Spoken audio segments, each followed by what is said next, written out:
Hi, welcome back. Today we have another Reddit question. Let's check it out. So today's question is from Ultra Ice, who's asking, how do I create this wall? It's like this corrugated steel wall in the shape of a sine curve.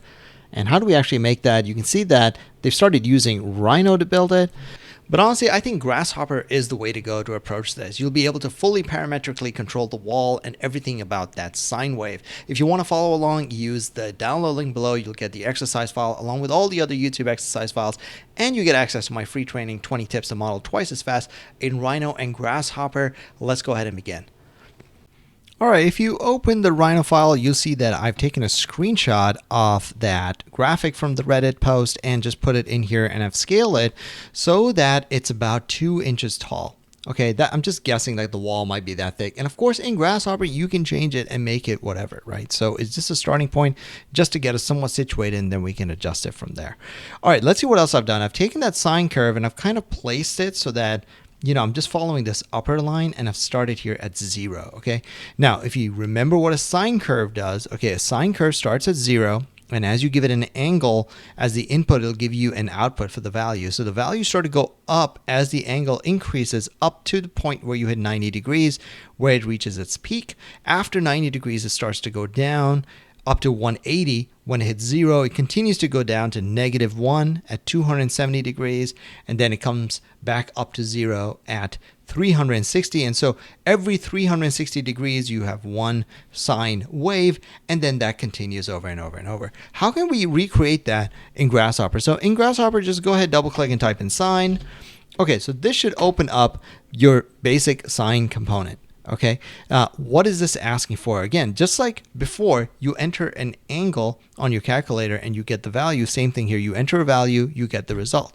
So if I create a slider that goes from 0 to 360, let's see what the results would look like. So I'm just opening a simple panel for the result. At 0, it's 0. If I double click, type in 90, it should be 1. It's not 1, and you can guess why. It's because Grasshopper by default runs in radians. You want to manually change that to be running in degrees. So right click on the input, click degrees, and now you see 90 degrees equals 1, or sine of 90 is 1, sine of 180 is 0, 270 is -1, and 360 is 0 again. So we know that the component is working. Let's go ahead and see how we can plot that on here. So to plot that, I'm going to create a curve. So I'm going to create a curve using interpolate. Okay, and before I need to use that, I mean, it's asking for points, right? So I need to construct some points. So go ahead, construct point, which needs an x coordinate, a y coordinate, and a z coordinate. Now I'm in the pure top view here, so there's going to be no z right now. So the z is going to be 0, and I'm just going to double click, make a 0 panel like this. You can even just take that title away, make that nice and clean like this. Put that in here, and now all we need is an x and a y. Now you can guess what the x and y are. The x is the angle, and the y is the sine of the angle. So let's go ahead and put the angle in, but I just have a single number here as the angle, right? So it's only going to give me a single point. I want the curve, so I want a bunch of points that go in between 0 and 360. In order to do that, you can use a range.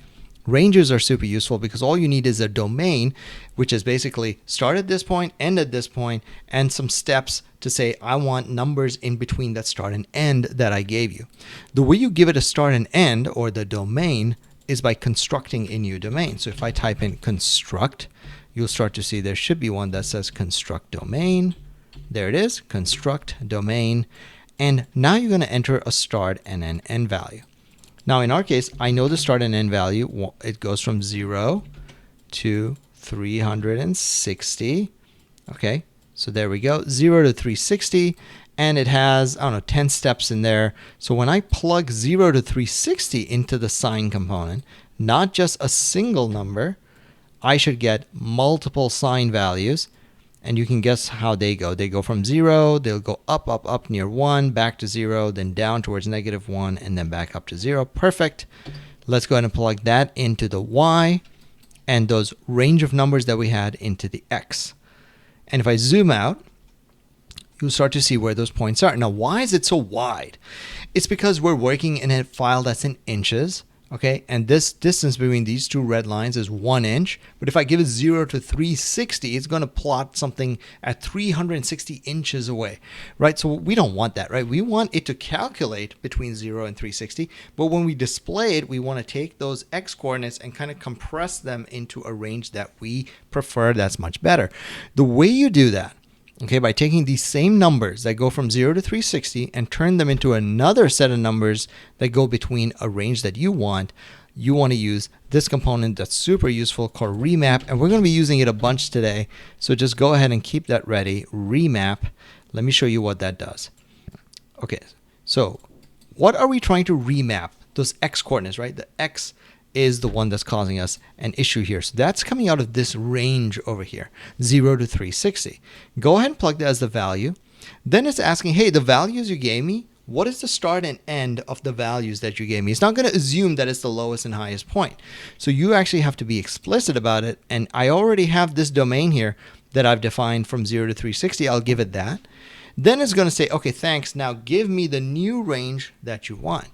Well, we haven't done that yet, so I'm going to copy and paste this domain that I had from 0 to 360 and change it. Maybe I'll make it 0 to 8.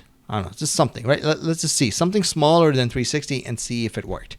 So go ahead and plug that in, and now look at the resulting numbers. So instead of going from 0 to 360, they should go from 0 to 8. Now what's important is that the sine component is still getting numbers from 0 to 360, but we're feeding the point component remapped numbers between 0 and 8. And you can see already on my screen that's gone down. If I zoom in over here, you start to see that you can begin to see that sine curve take shape. Now I'm going to do a couple of things here. First of all, the steps, the number of points that create this curve is already chosen for you by default as the number 10. But we may want to adjust that. So I'm just going to type in, I don't know, 5. Okay, let's type in a slider called 5. And let's see how many points would be a good number of points. And if I go up, you'll see that any multiple of 4 actually gives us a good number. So if I go down to 4, for example, you get the 0, the peak, the 0 again, the valley, and then 0. So any multiple of 4 is good. So I'm going to leave this at 8. But you can see this is kind of wide for what we're working for, right? So what is the distance between 2 peaks or 2 valleys? And I can just measure that over here. I'm just going to draw a line. You can see it says about 7 inches. So we were pretty close with our initial guess. So here, this is actually going to be 7. Well, what is the slider actually doing? It's always a good idea as you're working on a file to start labeling things, right? So this is going to be peak to peak distance, okay? And always put your units in there. So this is in inches, peak to peak distance in inches. Now this is something that you can change later, okay? So right now it's 7, and we're just going to leave it as 7, all right? Now, what's the next step? Well, you may also want to change that height. Right now it's only going up to 1 and 1, but what if this wall was like super thick and it was, maybe it was just 7 inches thick in that direction? Well, how do we do that? Again, the same thing. You're going to use ReMap. Okay, let's just do this one again. So Control C, Control V, except this time you're remapping what? You're remapping the height of the curve. That's this direction of the curve. That's the Y direction, right? That's coming as the output of that sine component. So this result is now going to be remapped. So I'm going to enter that as the values that I want to change. Now, what is the source domain of those numbers? So I'm going to disconnect this and show you a different way to write this source domain. Now, we know that this is a sine curve. So it's only going to go from 1 to -1. That is the range. Okay, the lowest value it can take is -1. The highest value this can take is +1. So all we're going to do is right click on the source and go ahead and set domain, as in we're going to write it in ourselves. And we're going to write -1 to 1. That is the incoming numbers from the sine component, right? And because we're entering it in here, I actually like to be more explicit. So I'm actually going to add it in the label as well. Source -1 to 1. And now, again, it's asking, what is your target? Like, I know the sine curve goes from -1 to 1. What do you want to do? You want to stretch it, make it smaller. This is completely up to you. In this case, I'm just going to leave it as -2 to 2. Okay, so actually the way we should do this, the proper way to do this would be you can just give it a wall thickness. Okay, so if I right click this and I type wall thickness, okay, wall thickness in inches, and right now it's at 2 inches, so I'm just going to change that to 3 inches just so we can visually see a difference. Now if it's 3 inches wide, then what happens is it needs to go up by 1.5 and down by 1.5, right? So up 1.5, down 1.5. How do we get that? You take this number and you divide it by 2. So just double click, type in divide 2, enter. And that creates a divide component and automatically populates that b as 2.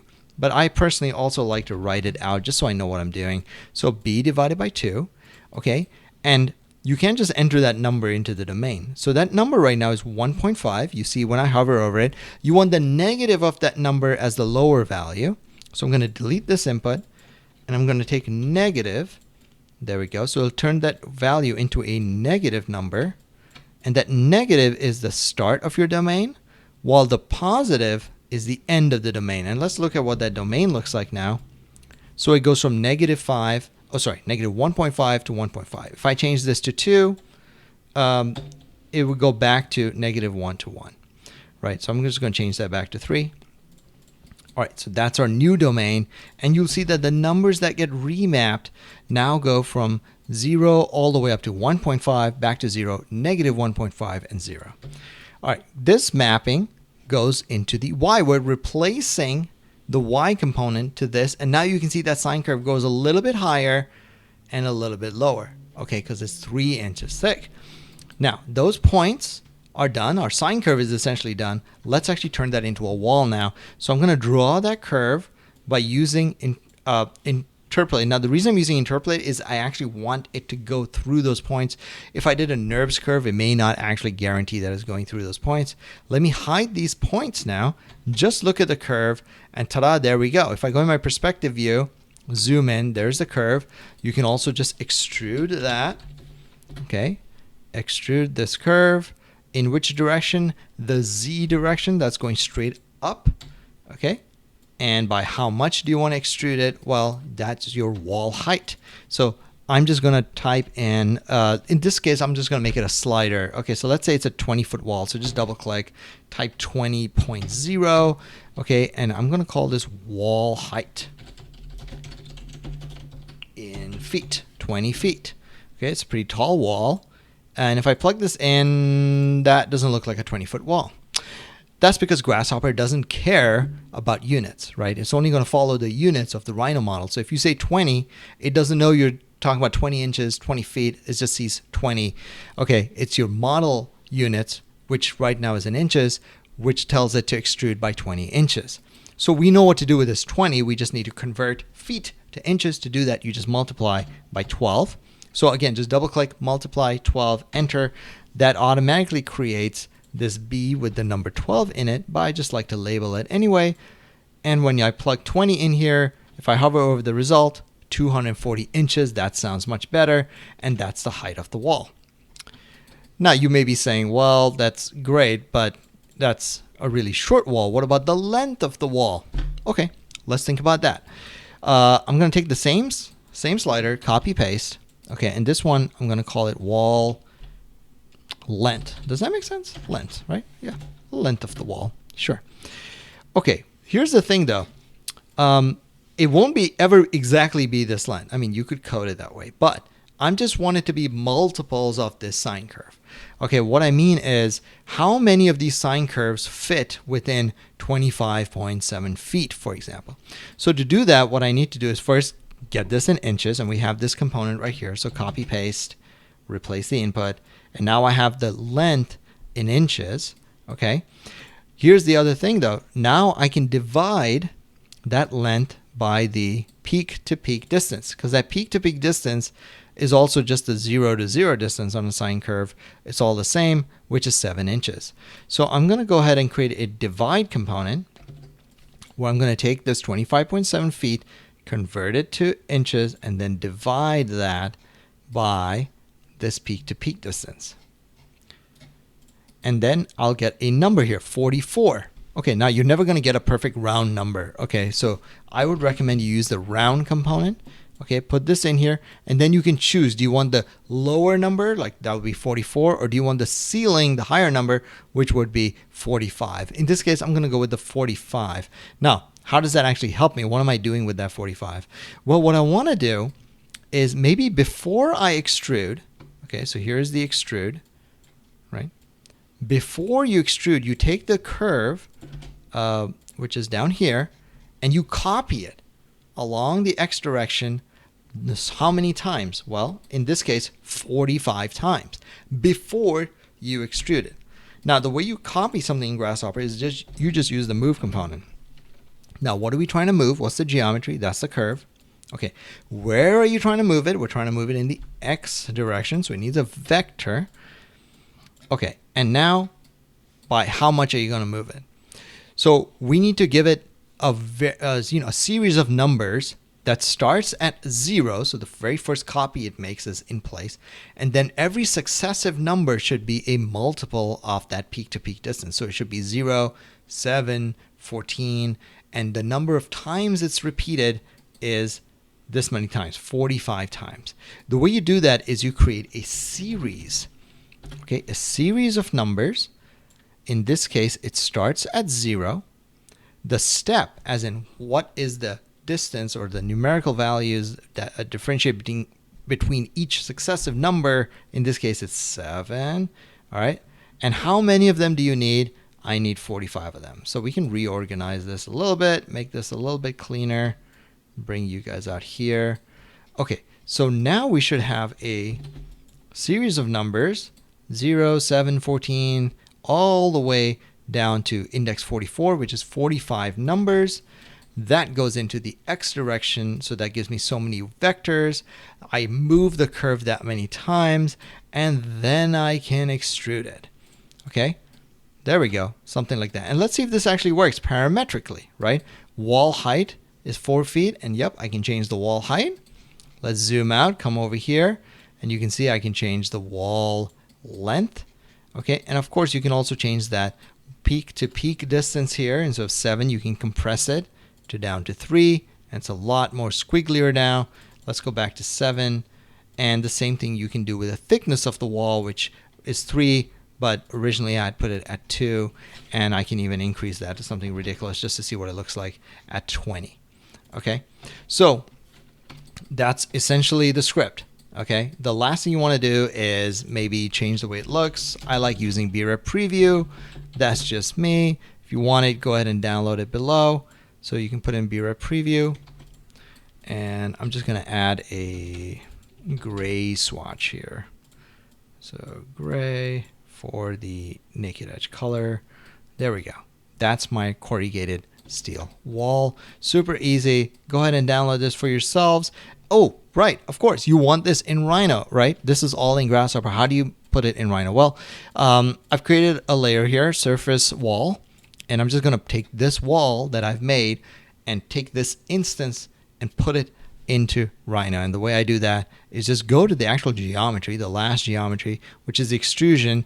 Actually, before you do that, notice that you don't have one extrusion. You actually have 41 extrusions here. You don't want to see 41 extrusions. So let's just go ahead and join these together. Okay, brep join. That joins these components into a single open brep. That's much better. Go ahead, click on the component, use Control and Spacebar to bring up your circular menu, and go ahead and click that egg icon. That's going to bake that geometry in here. Let's have a look at it. So I'm going to hide everything here, save this file, minimize, and there's my wall. Not too bad. Yeah, I think that worked out pretty good. Awesome. Go ahead, try it out yourself. If you have another challenge or a question, go ahead and drop it in the comments below. If you like this video, it helped you out, give it a big thumbs up, and I'll see you in the next one.